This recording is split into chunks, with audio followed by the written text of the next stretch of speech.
You are welcome to HN What's Your Say? The #1 listening show where we discuss real issues with real people like you. We are still featuring R. Kelly.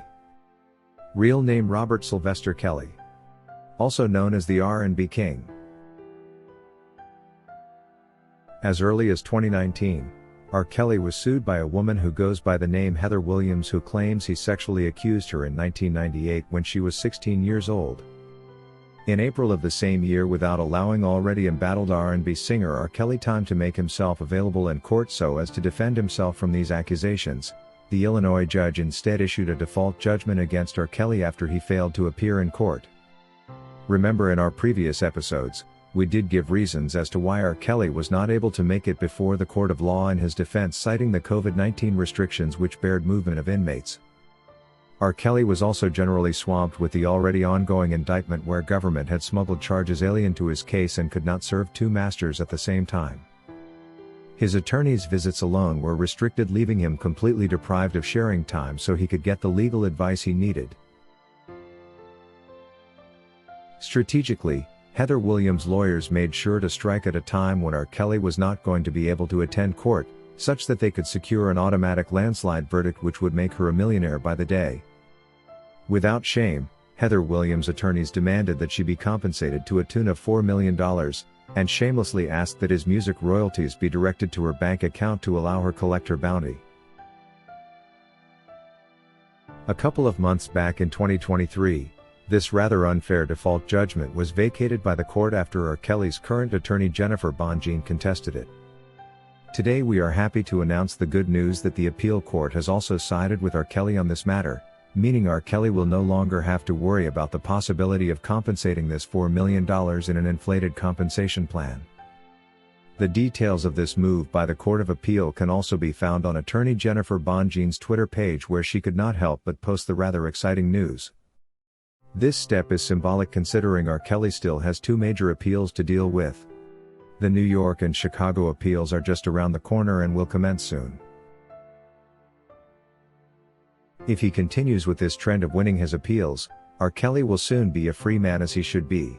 It's still rather unbelievable how Heather Williams with all confidence sought to defraud R. Kelly by taking advantage of the careless judge that opted to issue an automatic guilty verdict not based on any evidence whatsoever, yet all they needed to do was wait until such a time when free movement would be reinstated to allow R. Kelly report in the courtroom. It is such events that cause us to think that there is indeed cooperation between these government entities to ruin R. Kelly's career. How can a sane judge expect a defendant who is detained in jail under strict COVID-19 restrictions to show up in court during a national lockdown? Was it so hard for them to realize R. Kelly was already super engaged with many other charges to deal with before making their summons?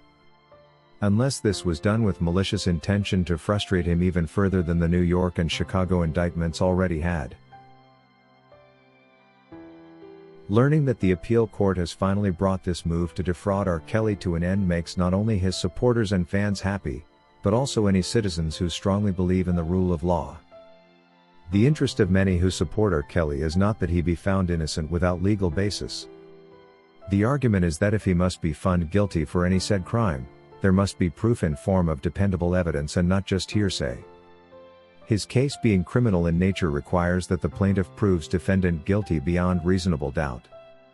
In both the Chicago and New York cases, though, R. Kelly is simply declared guilty basing on stories told by the government witnesses.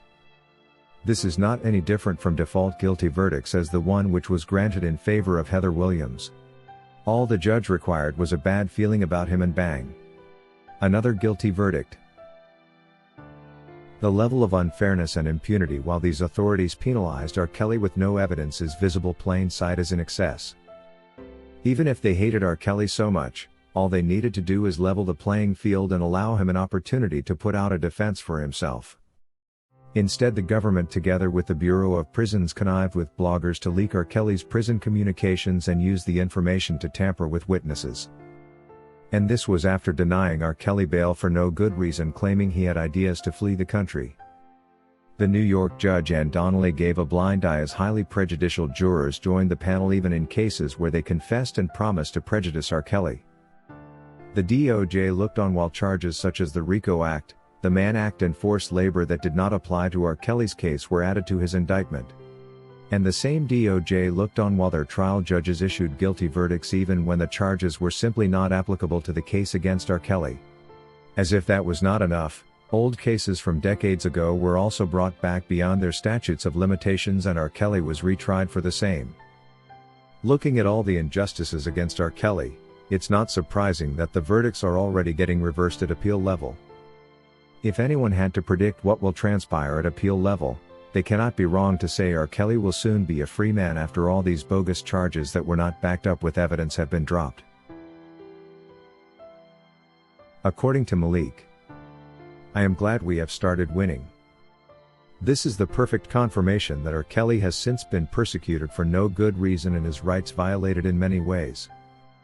There is no doubt that R. Kelly's right to a fair trial was violated in many ways. The moment prejudicial jurors were allowed on board the judging panel, it was going to be difficult for him to get a fair trial. Then came the extensive negative media coverage and public scrutiny he was subjected to also did affect the outcomes to a large extent. According to Glenn, for a lack of proper evidence, the cases against R. Kelly should not have ended in multiple guilty verdicts and a 30-year sentence. To learn that the appeal court has started off by dismissing Heather Williams' $4 million attempted heist is rather exciting, for it indicates R. Kelly was indeed lied on many times.